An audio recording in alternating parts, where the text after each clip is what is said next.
바이든 대통령이 이스라엘을 공격한 팔레스타인 무장정파 하마스 행위를 순전한 악으로 규정했습니다. 현재까지 미국인 사망자는 14명으로 집계됐습니다. 이스라엘과 팔레스타인 무장정파 하마스 간의 긴장이 높아지면서 뉴욕 중심가에서도 관련 시위가 잇따르고 있습니다. 최근 5년 동안 해외로 이주한 한국 국민은 약 17,000명으로 집계됐고 이 가운데 절반가량은 미국으로 이주한 것으로 나타났습니다.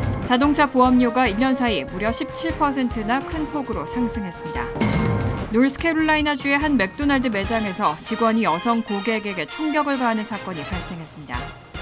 이상은 이 시각 주요 뉴스입니다. 시청자 여러분 안녕하십니까? KBN 뉴스입니다. 바이든 대통령이 이스라엘을 공격한 팔레스타인 무장정파 하마스 행위를 순전한 악의 행위로 규정하고 이스라엘을 지원하겠다고 밝혔습니다. 현재까지 미국인 사망자는 14명으로 집계됐고 인질로 잡힌 사례도 있는 것으로 확인됐습니다. 바이든 대통령은 오늘 백악관에서 이스라엘과 하마스 간 전쟁과 관련해 연설했습니다. 바이든 대통령은 지난 주말 이스라엘 국민들은 하마스의 피비린내 나는 손에 의해 순수한 악을 겪었다며 이건 순전한 악의 행위라고 규정했습니다. 이어 1,000명이 넘는 민간인들이 학살됐고 최소 14명의 미국 시민이 살해됐다며 하마스가 미국 시민들도 인질로 붙잡고 있다고 밝혔습니다. 바이든 대통령은 또 인질 구출을 위해 이스라엘의 정보를 공유하고 추가 전문가를 배치하도록 지시했다며 대통령으로서 인질로 잡힌 미국인들의 안전보다 더 중요한 우선순위는 없다고 강조했습니다. 이어 바이든 대통령은 이스라엘에 대한 지원도 약속했습니다. 그는 전 세계 모든 국가와 마찬가지로 이스라엘도 대응할 권리가 있다며 이스라엘 방공체계인 아이언돔을 보충할 탄약과 요격기 등 군사 지원을 추진 중이라고 밝혔습니다. 그러면서 의회에 이스라엘 지원에 대한 긴급 조치를 취하도록 요청하겠다고 강조했습니다. 최근 이스라엘과 팔레스타인 무장정파 하마스 간의 긴장이 높아지면서 미국 내 여러 도시에서도 관련 시위가 잇따르고 있습니다. 뉴욕 중심가에서도 지난 주말부터 집회가 벌어지고 있습니다. 뉴욕 맨하튼 타임스퀘어와 유엔 본부 근처에서는 지난 주말부터 친이스라엘 집회와 친팔레스타인 집회 시위가 이어지고 있습니다. 집회에는 약 1,000여 명이 참여하면서 긴장도 커졌습니다. 양측 시위 참가자들 일부가 도로를 사이에 두고 마주보는 상황이 벌어지자 경찰은 충돌을 방지하기 위해 바리케이드를 설치하고 두 진영을 분리하기도 했습니다. 친이스라엘 시위 참가자들은 팔레스타인을 테러리스트라고 비난했고 반면 팔레스타인 지지자들은 알라우 아크바르를 외치며 응수했습니다. 알라우 아크바르는 이슬람 극단주의자들이 자주 사용하는 문구로 이슬람에서 신은 위대하다는 의미입니다. 이스라엘에 가족이 있는 한 참가자는 납치되거나 살해당한 사람이 자신의 가족일 수 있다며 눈물을 흘렸습니다. 그와 대조적으로 팔레스타인 지지 시위자들은 무력 충돌이 슬픈 일이라면서도 이스라엘의 팔레스타인 탄압을 문제 삼았고 과거 팔레스타인 땅에 있던 가족들이 이스라엘에 의해 강제로 이주당했다며 팔레스타인인들이 원하는 것은 집으로 돌아가는 것이라고 강조했습니다. 뉴욕 경찰은 이번 주에도 시위가 계속될 것으로 예상하고 있습니다. 또 상황에 대비해서 경찰 인력을 더 보강하고 만약의 사태에 대비하고 있다고 밝혔습니다. 내년 치러지는 대선의 전개가 더욱 복잡해지고 있습니다. 민주당 대선 후보 경선 주자였던 로버트 케네디 주니어가 내년 대선에 무소속 후보로 출마하겠다고 발표했습니다. 오동은 기자가 보도합니다. 로버트 케네디는 어제 필라델피아 연설에서 내년 미국 대통령 선거에서 무소속 후보로 출마를 선언하기 위해 이 자리에 섰다고 밝혔습니다. 그는 환경 변호사 출신으로 암살당한 로버트 F. 케네디 전 법무장관의 아들이자 존 F. 케네디 전 대통령의 조카이기도 합니다. 그는 일찌감치 민주당 경선에 참여하겠다는 의사를 밝혔고 지지율 조사에서는 꾸준히 15% 안팎을 유지해왔습니다. 지지율이 60%를 상회하는 바이든 대통령과의 격차는 크지만 그의 존재감은 분명했습니다. 그럼에도 불구하고 그가 민주당을 떠나 독자적으로 선거에 출마하면 바이든 대통령은 물론 트럼프 전 대통령에게도 악재가 될 것으로 예상됩니다. 당장 민주당 내에서는 케네디를 지지하던 이들 중 일부가 빠져나갈 수 있습니다. 또 케네디는 백신 반대 운동을 선도하며 백신 회의론을 지닌 우파 지지자들 사이에서 큰 신뢰를 얻고 있는 데다 우크라이나에 대한 미국의 계속된 지원을 반대해온 점은 공화당 지지자들에게도 매력적인 부분입니다. 케네디를 지원하는 슈퍼팩의 여론조사에 따르면 그는 바이든 대통령과 트럼프 전 대통령과의 3자 대결에서 19%의 지지율을 기록했습니다. 바이든 대통령과 트럼프 전 대통령은 나란히 38%를 기록했습니다. KBN 뉴스 오동윤입니다. 최근 5년 동안 해외로 이주한 한국 국민이 약 17,000명에 달하는 것으로 집계됐는데요. 이주 국가 가운데는 미국의 인기가 가장 높았습니다. 황희 더불어민주당 의원이 최근 공개한 외교부 자료에 따르면 2018년부터 2022년까지 총 17,664명의 국민이 해외로 이주한 것으로 집계됐습니다. 이주 유형을 보면 현지 이주 신고자, 즉 국외 이주가 아니라 다른 목적으로 출국해서 현지에 머물다가 영주권이나 장기 체류 자격을 얻은 사람이 14,725명으로 대다수였습니다. 결혼이나 친족 관계를 이유로 이주하는 연고 이주자는 1,938명, 외국 기업 취업이나 사업 등의 이유로 이주한 무연고 이주자는 1,001명으로 집계됐습니다. 국가별로 보면 미국은 전체 47.9%에 해당하는 8,458명의 이주자가 선택해 가장 많은 인기를 끌었고, 캐나다 20.1%, 오스트레일리아 8%, 일본 6.5%, 뉴질랜드 4% 등이 뒤를 이었습니다. 이주 신고자의 약 80%가 미국이나 캐나다 등 영어권 국가로 몰린 겁니다. 이런 원인으로는 자녀 교육이나 직업 선택, 날씨 등 생활 여건이 양호하고 이미 많은 한국인이 진출해 있어서 현지에 정착하기가 상대적으로 쉽기 때문으로 분석됩니다. 황희 의원은 글로벌 시대 속에서 해외 이주 증가가 특별한 일은 아니지만 우수 인력의 해외 유출을 막기 위해서는 국내 양질의 일자리 창출 등 국가적인 고민과 대책이 필요하다고 강조했습니다. 크레딧 카드 부채가 사상 최초로 1조 달러를 웃돌고 있습니다. 소비자들의 평균 크레딧 카드 빚은 6,000달러를 넘었습니다. 폭스 비즈니스가 크레딧 점수 평가기관 벤티지 스코어의 자료를 인용해 보도한 바에 따르면 지난 8월 소비자들의 평균 크레딧 카드 빚은 6,082달러를 기록했습니다. 2분기 크레딧 카드 연체율은 0.24%로 지난해 2배 가까이 증가했습니다. 소비자들의 크레딧 카드 부채는 전년 같은 기간보다 16% 이상 증가했습니다. 샌프란시스코 연방준비은행은 팬데믹 때 저축액이 3분기 말에 고갈되면서 많은 소비자들은 빚을 갚기 더욱 어려워질 것이고 카드 빚도 늘어날 것으로 예측했습니다. 실제로 자산관리회사 퀵큰이 실시한 조사에서는 미국인의 35%가 올해 말 이전 크레딧 카드 빚을 갚을 수 없을 것이라고 대답했습니다. 뉴욕 연방준비은행은 상품과 서비스 가격이 오르는 가운데 소비자들이 지출을 충당하기 위해 그 어느 때보다 크레딧 카드에 의존하고 있다고 지적했습니다. 캘리포니아 뱅크앤트러스트의 벤 알바라도 부사장 역시 크레딧 카드 부채 1조 달러는 소비자들이 가지고 있지 않은 돈으로 구매를 하고 있다는 것을 단적으로 반영한다고 지적했습니다. 여기에 학자금 대출 상환의 재개로 인해 크레딧 카드 부채 상황은 더욱 악화될 것으로 보입니다. 금융서비스 회사인 엠파워의 최근 조사에 따르면 학자금 빚이 있는 가구의 3분의 1은 월 대출 상환액이 최소 1,000달러에 달할 것으로 전망됐습니다. 자동차 보험료가 1년 사이 무려 17%나 큰 폭으로 상승했습니다. 전문가들은 보험사를 결정하기 전에 다양한 보험사의 상품을 꼼꼼히 비교해보라고 당부했습니다. 최근 데이터 분석업체 익스피리언의 분석에 따르면 지난해 6월부터 올해 6월까지 전국의 자동차 보험료는 무려 16.9%나 급등했습니다.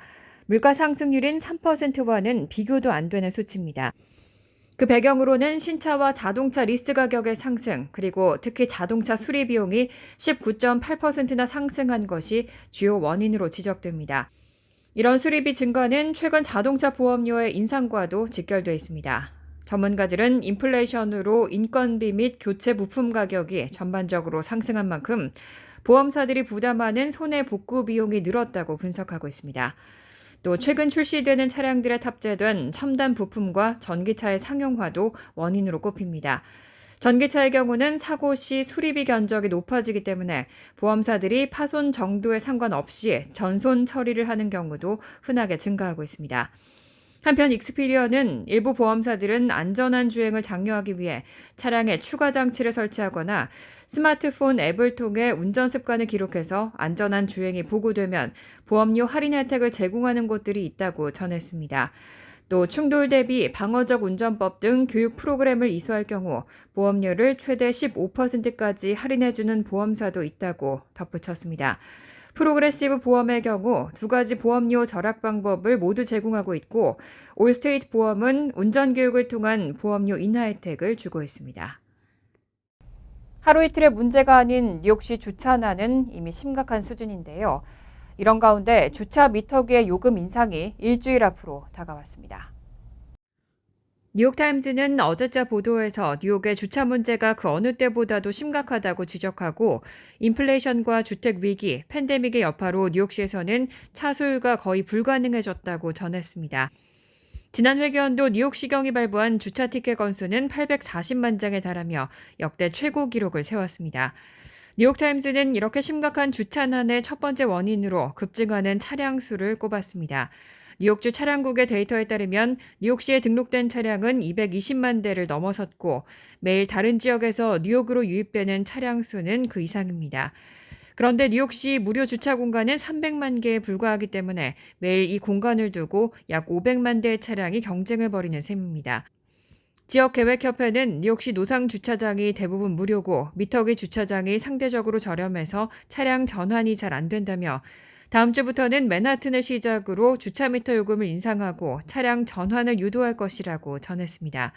한편 급증한 주차장 비용도 주차 전쟁의 주요 원인으로 맨하튼의 차고지 주차비는 월 평균 $441로 미국에서 가장 높은 수준입니다.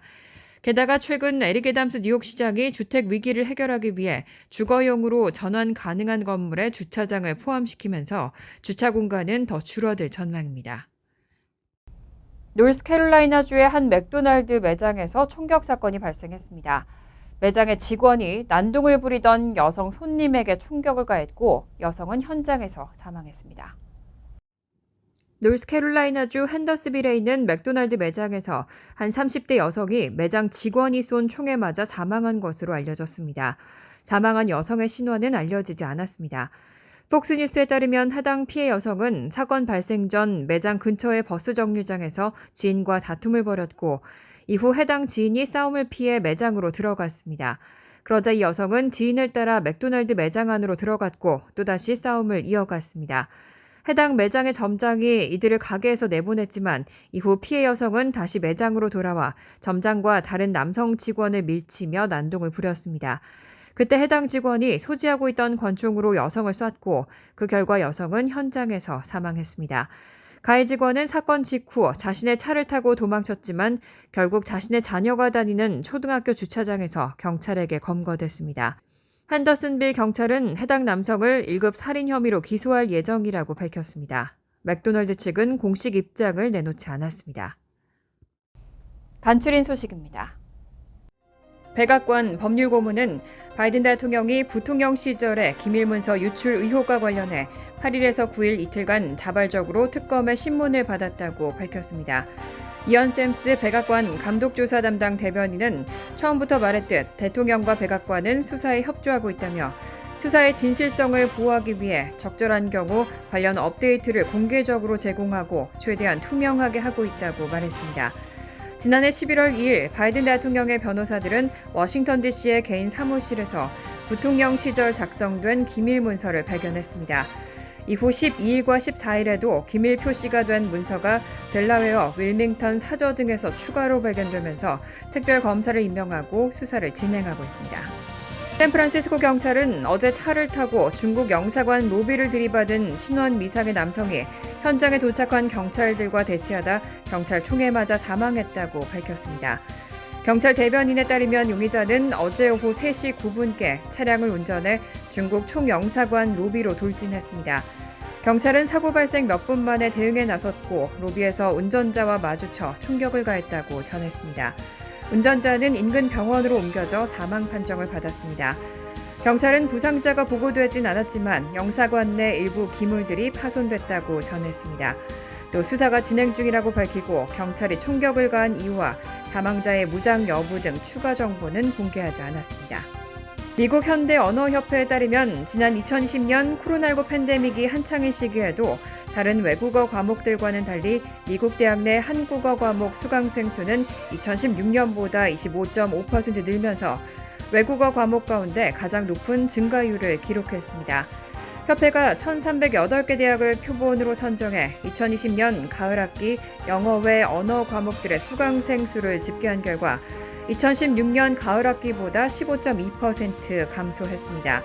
한편 증가율 2위는 하와이어 24.1%, 3위는 성서 히브리어 10.3%였지만 본래 수강생 수가 적은 편이었기 때문에 의미가 덜했습니다. 해당 기간 4.6% 증가한 미국 수아와 25.5% 증가한 한국어 외에는 모두 감소했습니다. 지난 3일 낮 워싱턴주 타코마 지역 자신의 편의점에서 강도의 총격을 받고 목숨을 잃은 한인 박서철 씨 피살 사건과 관련해 박 씨의 살해 용의자로 18세와 16세 청소년 2명이 체포됐습니다. 이들 청소년은 박 씨 업소 외에도 다른 업소에서까지 연쇄 무장 강도를 저질렀고 특히 범행 당시 박 씨가 손을 들고 피했는데도 무차별 총격을 가해 그를 살해한 것으로 드러났습니다. 18세 용의자는 보석금 700만 달러가 책정됐고 1급 살인, 1급 강도 등의 혐의로 피어스 카운티 교도소에 수감됐습니다. 16세 용의자는 보석금 72만 달러가 책정됐고 1급 강도 및 2급 폭행 혐의 등으로 수감됐습니다. 환율과 증권 소식입니다.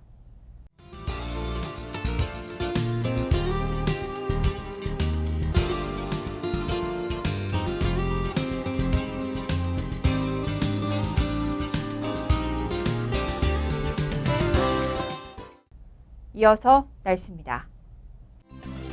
수요일은 화창하겠습니다.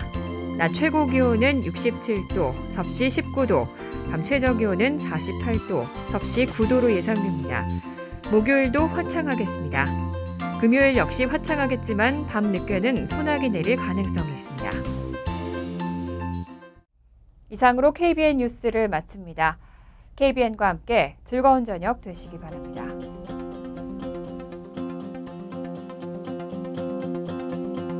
미 동부 최대 한인방송 KBN이 제작하는 KBN 뉴스는 웹사이트 mykbn.com 그리고 유튜브와 페이스북에서 다시 보실 수 있습니다. 좋아요, 구독, 알림 설정은 뉴스 제작에 큰 도움이 됩니다.